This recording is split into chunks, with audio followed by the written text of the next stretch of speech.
Welcome back to the channel. All right, so we are going to do our TA for the day. This is going to give us an idea of what is happening with all these assets, where are they going into the weekend. We're going to look at Bitcoin, Ethereum, eGold, and Cardano. All right, so today it's a pretty important day for technical analysis because we have Bitcoin reaching very, very close to breaking its all-time high.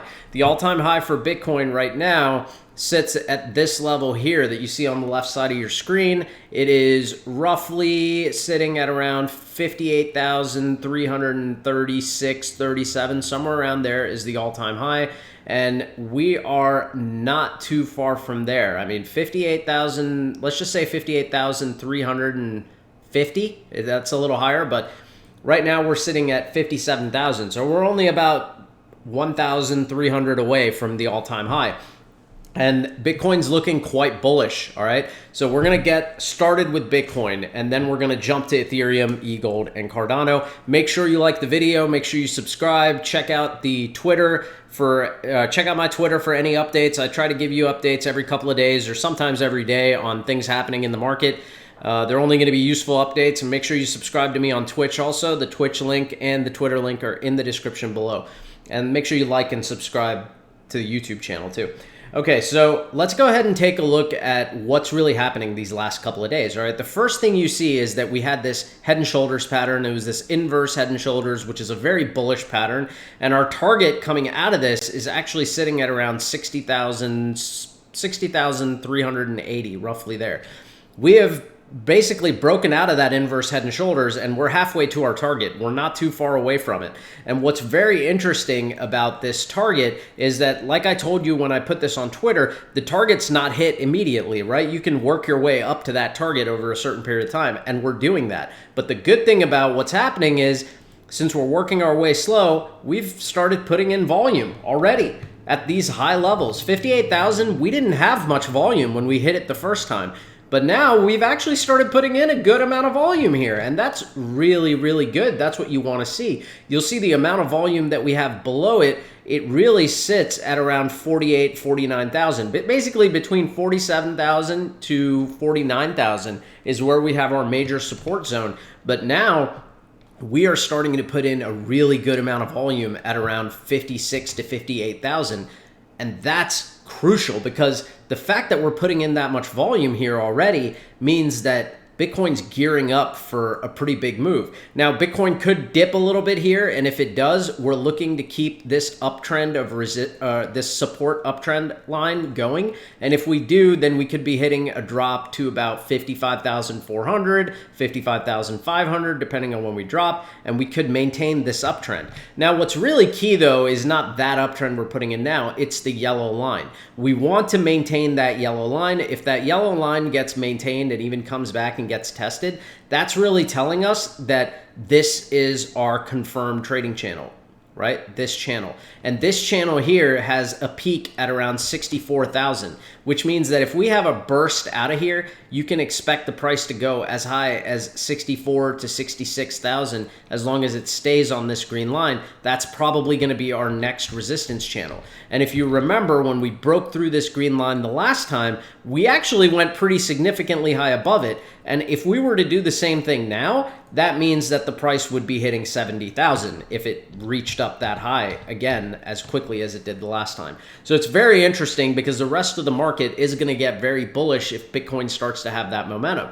Now, you might be asking yourself, well, why is Bitcoin going down right now? Why did it almost hit the all-time high, but it's going down? Well, the reason is dealing with the treasury yields in the United States. Those 10-year treasury yields have gone up not very high. I mean, they've gone up to their highest amount in the last year, which is still significantly lower than where they were at a certain point in time, which means that there could be people that are selling some Bitcoin to put it into bonds, buying them when they feel that the yields are going to be going up. So they're buying the bonds cheaper now and hoping that the yields continue rising. So that could be accounting for some of the money leaving Bitcoin. You could also have some people taking profits because pretty much at this level, almost everyone is in profit. So taking profits here makes sense. But what you really need to keep in mind with Bitcoin right now is the volume. All right, the volume really speaks loudly right now. You can see that the volume throughout this entire rise, this has been a rise when we came out of the inverse head and shoulders from 47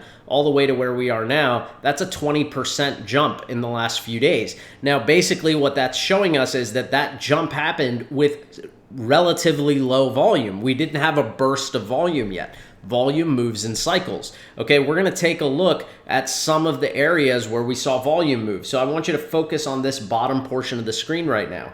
Okay, and what you're really seeing here is that volume for Bitcoin has taken cyclical leaps. Like you had a big jump here, then a jump here, then a jump here, here, and here. And let's look at the time frames in between. So this jump was on January the 10th. The next big jump was on January the 21st, so that was about 10, 11 days. The next big jump was on the 28th, so we went from the 20th to the 28th. That was about 8 days till the next volume jump. Then we had another jump on February the 8th, which was roughly another 10, 11 days. And then we had our last volume jump on February the 22nd. So the last gap was from about February the 8th to February the 22nd. Okay, so that is a fairly decent jump. From the 8th to the 22nd is like what, 10, 12, 14 days. So that's a decent gap that we haven't seen in a while. But now look at the gap, okay? Our last big jump was on February the 22nd.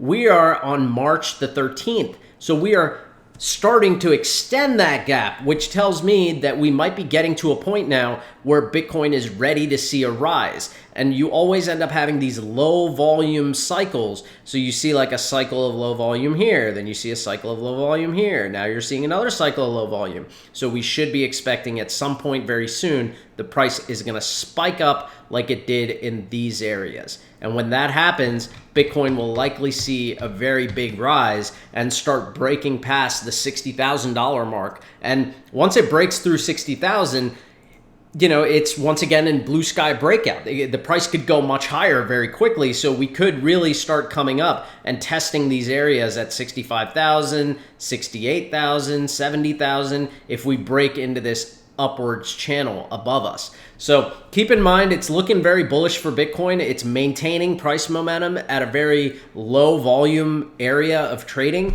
And that's a good sign, you know, and one thing that it's doing is it's keeping our RSI really, really good. Down here at the bottom, you can see that the RSI right now is sitting for Bitcoin at around 60, right around 60 actually, at around 59.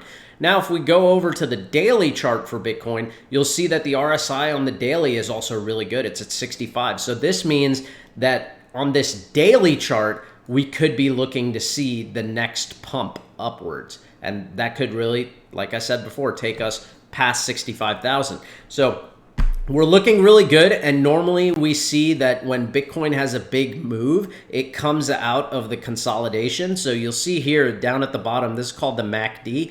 The MACD has flipped bullish. So this blue line going above the orange line is called a bullish cross on the MACD. So we had that bullish cross after we came out of this inverse head and shoulders pattern, and now we are starting to move up. And you'll see the last time we had a big jump, we had about 4 or 5 daily candles where the price slowly started moving up. That was here, right? Until we had a massive green candle. And I'm expecting something similar, that we may see another day or two at trading at this level between 57 to 58 or 59,000 until we have a big spike up, and then we start trading in this area, right? Maybe come back down and test the yellow line at 65 and keep moving. It could be much more bullish than that. But right now, Bitcoin's looking really good. And another thing we're going to look at with Bitcoin is this article real quick about MicroStrategy. This is basically the main thing to read. It said MicroStrategy has purchased an additional 262 Bitcoin for $15 million in cash at an average price of $57,146. As of now, MicroStrategy owns a total of 91,326 Bitcoins. They have acquired them for a total of $2.211 billion at an average price of $24,214 per Bitcoin, and they are not stopping. They are continuing to buy because as far as they're concerned, the price now is still looking good, and that's a great sign for institutional investment and institutional development. It tells you that if MicroStrategy is not stopping, then there's no reason that other companies are not stopping either. And those other companies may not have even started buying yet. So personally, I think a lot of people that are in these big companies and they're very wealthy people, they're probably buying on their own. They just haven't started putting it on the balance sheet yet. And that's going to come very soon. And it's going to help drive the price past 70,000, 75,000. So that's in the cards. Okay, so we are going to move forward now. Let's go over to Ethereum. All right, with Ethereum, we are looking at a few different things, okay? With Ethereum, you're seeing here that basically what's happened with Ethereum over the last couple of days, we're gonna go back to the 4-hour chart so we can see it a little bit clearer, is that Ethereum is trading in a zone that it traded in for quite a while the last time. You can see the last time that ETH was in this zone, let me go ahead and grab a rectangle, make this a little easier for you to look at. Where is that? Hang on a second. Why am I not able to find the stupid rectangle? There we go.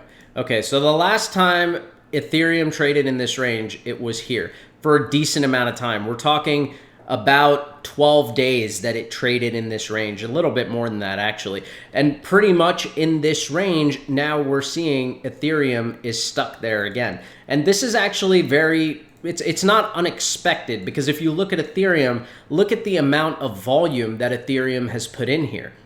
I mean, the key to remember with this is that with Ethereum putting in so much volume here, that Ethereum will likely never drop below the 1800 level once it breaks out again. And Ethereum will break out. The question is when, not if, but when. And when Ethereum breaks out, I think that nobody's going to get a chance to buy Ethereum under 1800 again. So I think right now Ethereum, even though it's trading at a fairly high level in comparison to where it was before, like when it came down here to 1300, it's still going at a pretty good price. I mean, buying Ethereum at this level, if you're planning to hold it for a year, is probably a smart decision for a lot of people, and I think a lot of people are going to do that. The RSI on Ethereum on the 4-hour is looking incredible. It's sitting at 45.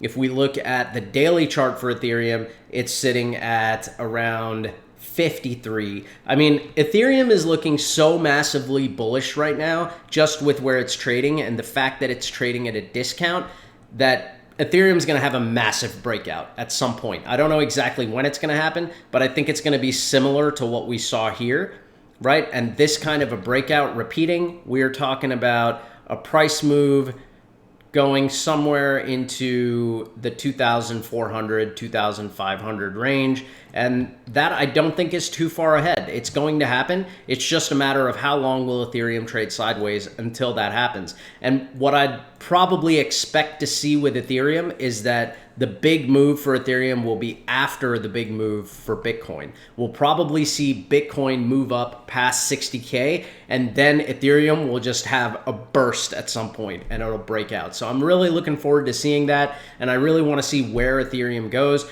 For right now, in the short term, what we could really see with Ethereum is coming down to test this level again, which is around 1645 about. Seeing it come down to this level is not out of the question and would actually be a good thing because it would build up more support below this level. So seeing some more support build up there is a good thing. And chances are that'll probably be the lowest that you can buy Ethereum again. I don't really know if we're going to see too much more downside with Ethereum. You had a lot of people freak out and sell their Ethereum in this range, and now you've had a lot of people start buying. So what that does, that kind of movement makes it so that a lot of people now who started buying here are in profit and are probably going to hold for the longer moves. So it makes the asset more stable when you have such a big amount of trading volume at these high price levels. So Ethereum's looking really good. The only downside with Ethereum right now, as it remains, is still their gas fees as far as the blockchain goes.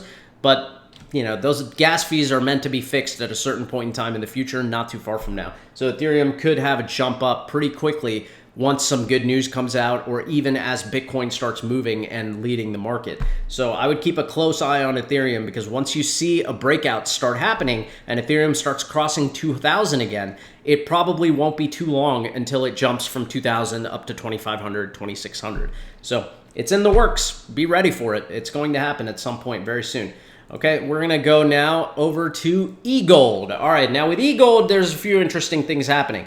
If you remember from the last video, I talked about this larger triangle that we were seeing, and we had two options, right? If we saw a big breakout before the 12th, then we were basically looking to see EGLD start moving up and really confirming that bullish momentum. I also said we may not see a breakout until like the 15th or 16th as we reach the end of this triangle. And if that was the case, then we would probably see the price come back into the triangle, get support at about the 135 level, and then start trading in between and building up pressure until we break out.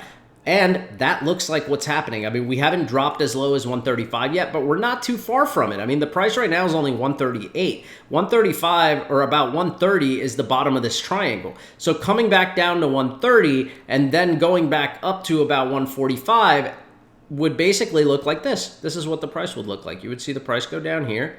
You would see the price come back up here and then just consolidate in this range until you see a breakout. Now, does it necessarily have to break out of there? No, it doesn't. It could break down from there. You could see the price come back and test the 100 level again or the 120 level, but I highly doubt that. Now, the reason I don't think that's going to happen is because one key thing that you want to look at is that even if we've dropped low, we've always gone right up to this red moving average. This is called the 200 exponential moving average. Now, the 200 exponential moving average has been moving up at a pretty good pace. Now, what we're seeing is that the 200 exponential moving average actually coincides almost exactly with the base of this triangle. It's slightly below the triangle, but not very much. I mean, the 200 EMA right now is sitting at 130, and the triangle is sitting at around 132. So there's only a $2 difference. So if I was to anticipate a drop here, the way that I would see it happening is coming like this, maybe wicking down to 120 and then coming right back up. Kind of similar to what we saw here, right? We dropped below the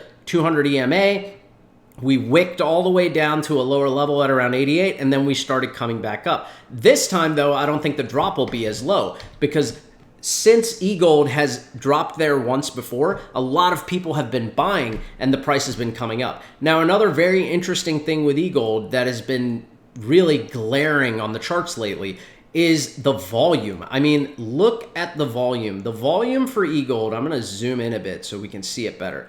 The volume for EGLD has been dropping so significantly. Look at this. The volume has just continually been on a downtrend. We saw big volume here, so since the last volume spike, the volume has literally just tapered down, almost down to the lowest levels it has seen for a long, long time.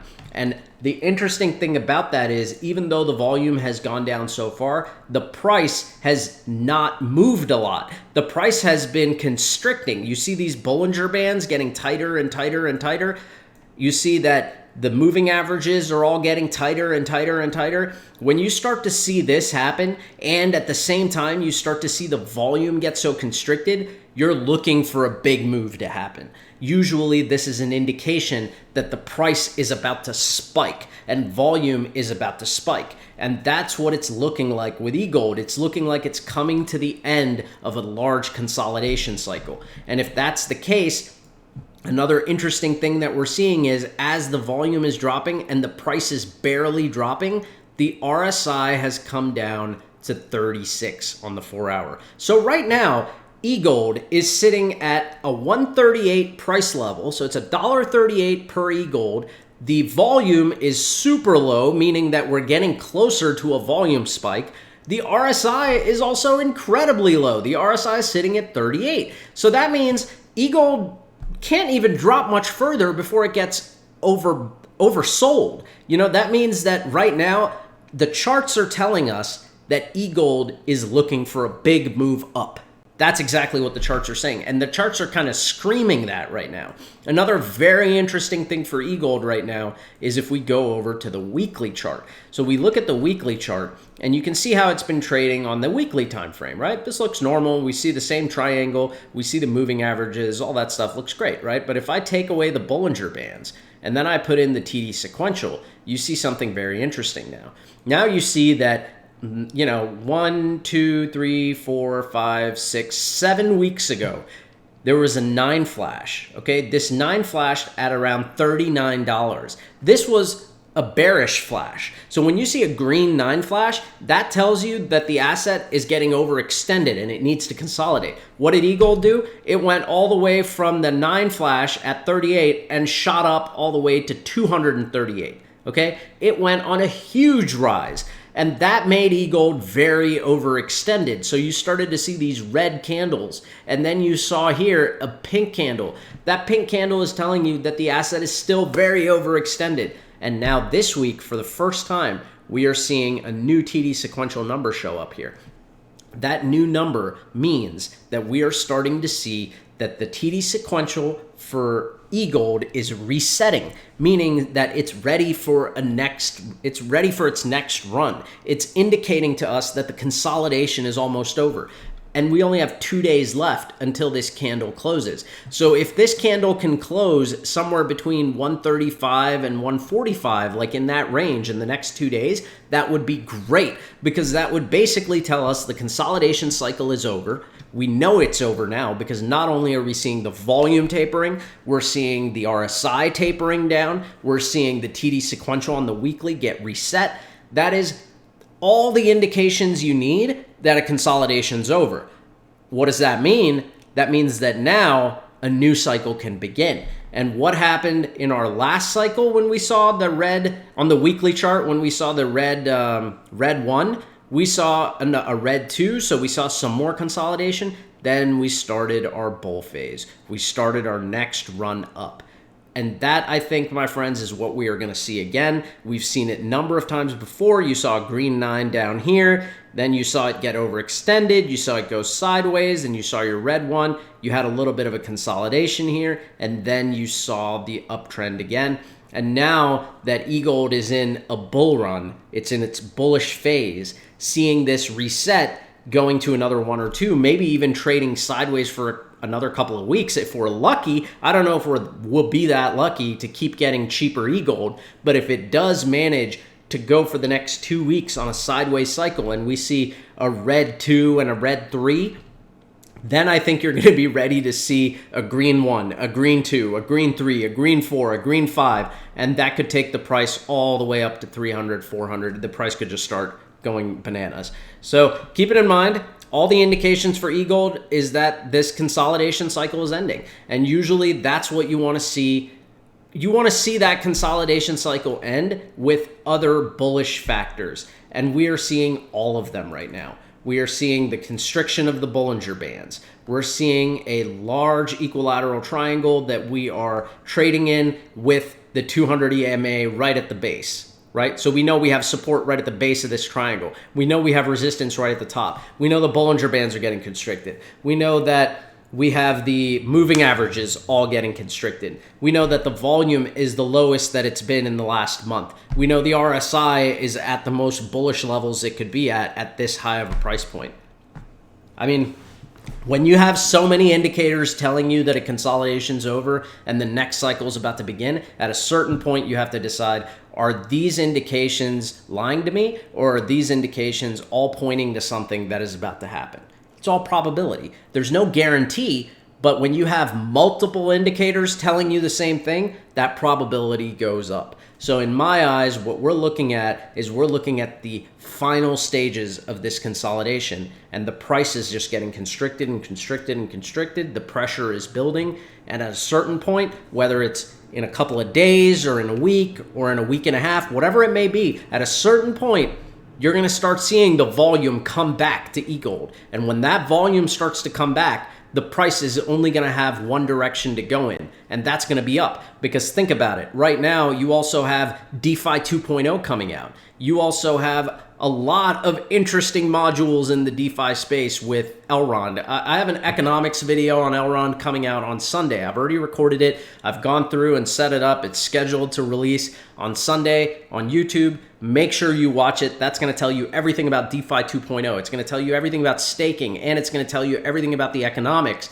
Take that all into consideration with what's happening on the charts, and you have a lot of reason to believe that this consolidation ending means the next big bull cycle is going to begin. So take with it what you will. Nothing I tell you is financial advice. It's all information, and hopefully that information helps you. And, you know, right now I'm looking forward to it. I think eGold's looking terrific, and I cannot wait to see the things that happen. And make sure you do not miss my eGold Economics DeFi 2.0 and staking video. It's all bundled into one. It's a nice long video with a lot of good information. And I think it's really going to get you ready for this next bull run, because it's coming. Okay, that's it for Elrond. We will wrap up today with Cardano. All right, so Cardano ADA. This is a very interesting coin. So we had a couple of options the last time I talked to you about this. We were looking at a triangle, and basically what we were looking at with this triangle is we were looking at something happening in the apex. I told you at the apex, you could see the price move up and come back to around 136 at this trend line, or you could see Cardano come down and touch this green line at around $1.02, $1.03. And the key when it touches this green line is to see if it gets support there. Now, even if it drops below this green line and breaks $1 and goes down to 99 cents, 98 cents, if that's a wick, if it gets bought up very quickly, that's good. If it doesn't get bought up very quickly, then you're looking at Cardano coming back and testing around 92 to 93 cents. That's the next support level, and there's a good chance that if it comes down and tests that level, that Cardano will look something like this. It will look like this, and it will start trading in this range and building up the volume. We need more volume here, because once this volume builds, then you end up having a much bigger area of support, which right now it doesn't have. So Cardano coming back and trading at these levels is perfectly fine. And it actually would be probably the best thing that could happen right now, because remember, if the price moves too fast, too quick, then it's going to crash a lot harder. So if it comes down and trades from 92 cents to $1.10 and just sits in that area for a week or so and builds up the support volume here and kind of closes this gap, so this becomes more like this, if that happens, that's really, really good. That's what you want to see. That's what we've seen with eGold, and I'm very happy about this. This consolidation for eGold has been great. But now Cardano is in the same situation that eGold was in. Cardano had a huge run up, and it's not consolidated enough. So seeing a little bit more consolidation for Cardano is possible. Now, the other thing with Cardano is because of its low price point and high supply, Cardano can get bought up very quickly. You could have a lot of people coming in and wanting to buy it, and the price can get pushed up very fast because it trades for $1. So at that point, you could see, if there's just a flood of people coming in and buying, you could see Cardano make another big move up, cross $1.50, and then consolidate again. Right, come back down to $1.20. Seeing these kind of moves for an asset that trades at a lower price with a much higher supply, it's very, very possible to see that happen. So keep it in mind. I mean, with Cardano, though, if you believe in the long-term future of it, then the smartest thing to do with Cardano is the same as with eGold. It's to hold it and stake it, because then you're just earning rewards. Now, the one interesting thing for Cardano that I will say, and the reason I think we may not see a drop too much further below this green line, is because the RSI is already showing us that Cardano is starting to get into the oversold territory. And that's on the 4-hour. If we switch over to the daily chart, you'll see that where the price sits right now on the daily, Cardano is actually sitting at a 46 to 48, or about 49 RSI. A 49 RSI during a bull run like this is actually really good. It's showing that that's a decent enough consolidation, and the price might be ready for another run up. And you'll see the last couple of times that Cardano had a big move up, it was at this same area in the RSI, right? The RSI has reached the same level, and the last few times it was at this level, it had a run up. So seeing another run up from here is not out of the question, and it could be similar to the run you saw here, the run you saw here, or the run that we might see here. So let's say it's similar to this one, then you're looking at the price moving something like this, right? And if it does, that's about $1.60. That means it's going to break the $1.50 mark. So keep it in mind. I mean, Cardano overall is looking slightly bearish right now, just with where the price is. But sometimes a slightly bearish time in a bull market is a time to buy. That's all you get. You don't get many opportunities to buy things at a discount. I mean, think about it. There are a lot of people that were buying Cardano at 8 cents and they weren't sure if it was a good investment. Now it's trading at $1.05 or $1.03. Buying it at 8 cents was a terrific idea. And in the same way, if a lot more people come into crypto and Cardano itself brings a lot more users into the DeFi space, especially with everything they have planned in South Africa and the way that they have speed in comparison to Ethereum, there's a very good possibility that you could see more value coming into Cardano pretty rapidly. And these small dips might only be what they are, just a small dip, an opportunity to buy, an opportunity for some people to take profits. So I would be careful about, waiting for too long to buy Cardano if you've been wanting to, because if you're planning to hold it long term, whether you buy it for $1.03 or $1.15 shouldn't really matter if you're planning to hold it until it hits $5 or $6, and that could be a couple years out. So keep that in mind. Cardano overall is a bullish project. It just looks slightly bearish. The question is right now, is that when it looks slightly bearish, is that an opportunity for you? Or are you going to get scared and get out? That's your call. I can't tell you what to do, but I can tell you that I've increased my Cardano holdings. I've increased my EGLD holdings. I've taken advantage of all the dips because there are only a few projects I believe in. These are the couple that I'm going over with you.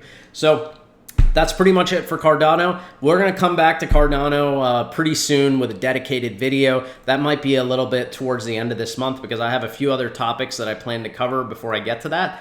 And we'll see what happens. And right now, we are going to take a brief look at Bitcoin before we wrap up. It's sitting at $56,670. I might have to buy a little bit more Bitcoin at this price. I don't know how far it's going to drop. But if Bitcoin does keep dropping, we can expect it to get support now at around 55,700. So, maybe it'll go down there. I don't know. But I would love to see Bitcoin come back down to like 54,000 or even 52,000.